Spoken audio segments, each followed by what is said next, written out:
Yes, children, in today's class, we'll start with question number 3 of the topic Exponents and Powers, exercise 12.2. The third question is express the number appearing in the following statements in the standard form. Certain statements are given, and in these statements, some numbers are given. We have to write those numbers in the standard form. All right. So here the very first question is 1 micron is equal to 1 upon, then 1 after that. How many zeros? 6 zeros, that much meters. Okay. So we have to write this in standard form.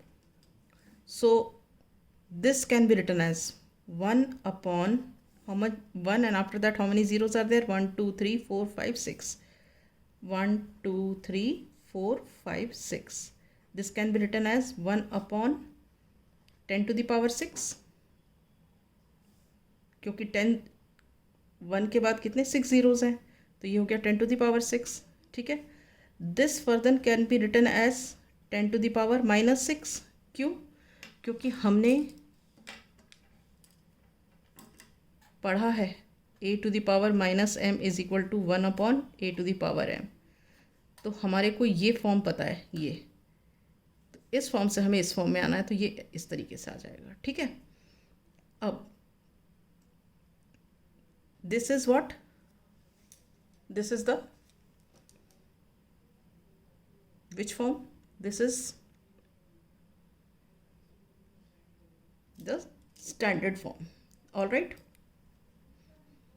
Now coming to the second part of the question.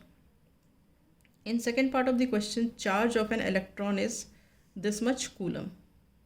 ठीक है. तो देखो यहाँ पे number of zeros हमें count करने हैं. अब देखो डेसिमल यहाँ पे है. स्टैंडर्ड फॉर्म में आने के लिए हमारा डेसिमल आना चाहिए 1.6 पे.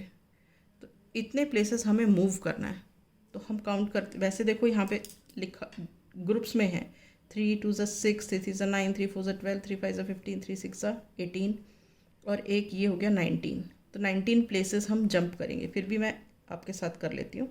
1 2 3 4 5 6 7 8 9 10 11 12 13 14 15 16 17 18 और यहाँ तक हुए 19. तो हमारा आंसर क्या हो जाएगा?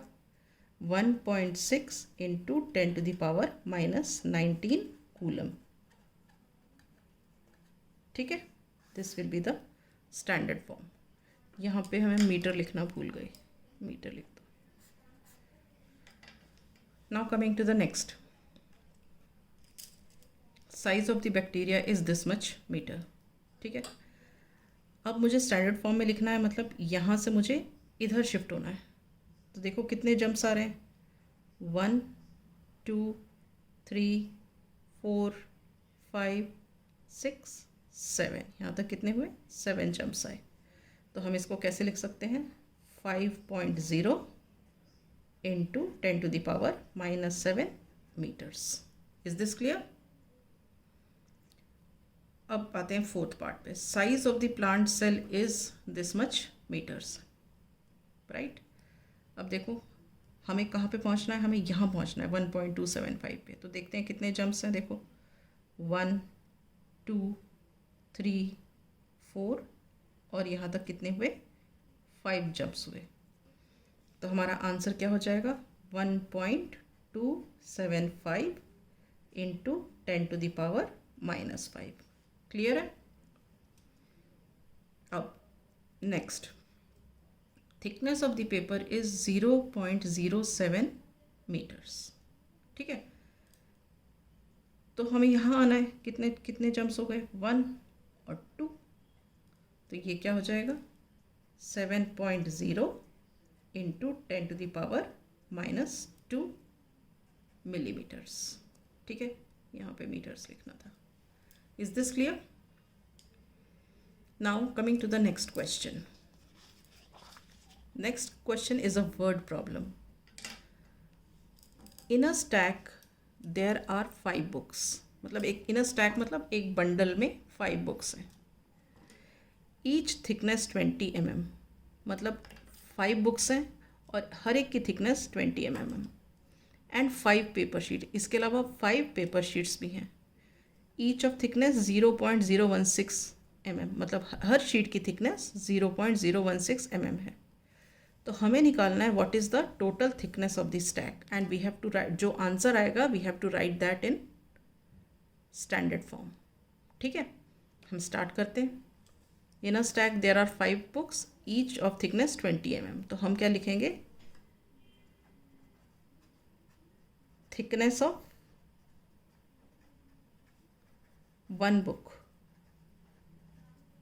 थिकनेस ऑफ वन बुक कितनी है, 20 mm। ठीक है, देन हमारे पास बुक्स कितनी हैं, 5 बुक्स हैं, देयरफॉर थिकनेस ऑफ 5 बुक्स कितना हुआ, 20 × 5 mm, दैट इज 100 mm। ठीक है, अब क्या है, इसके अलावा 5 पेपर शीट्स हैं, each of thickness this much, तो thickness of one paper sheet,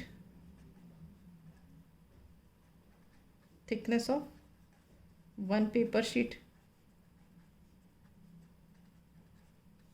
क्या है, 0.016 mm। ठीक है, कितनी शीट्स हैं, 5 हैं, सो थिकनेस ऑफ 5 पेपर शीट्स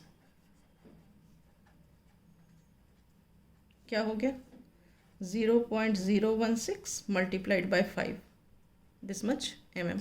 ठीक है, आप मल्टीप्लाई करके देख लो, 0.016 multiplied by 5, 5 6 are 30, carry 3, 5 1 are 5 and 3 8 0 0।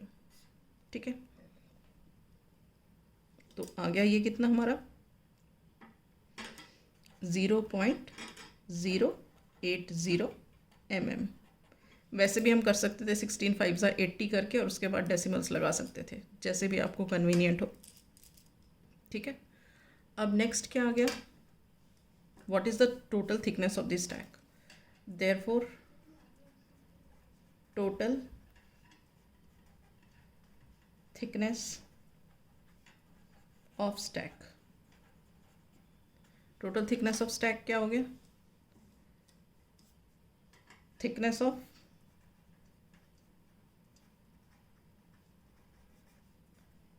5 books plus 5 paper sheets.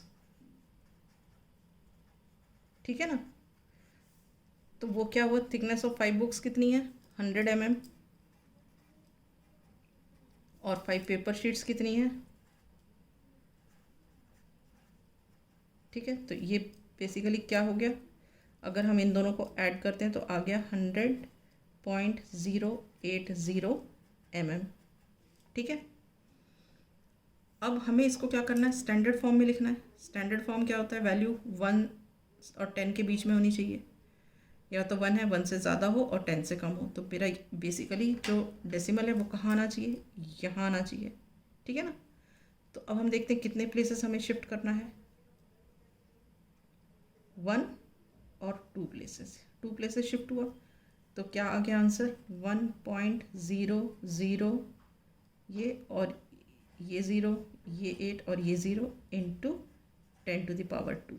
अब 8 के बाद वाले 0 की कोई वैल्यू नहीं होती है, इस तो हम इसको ऐसे भी लिख सकते हैं 1.00808 इंटू 10⁻², 1.0008 इंटू 10⁻²। अगर आप ऐसे भी लिखते हो तो भी आंसर सही है, ऐसे भी लिखते हो तो भी आंसर सही है। ठीक है, with this we complete the exercise. In the next class we shall start with the new chapter.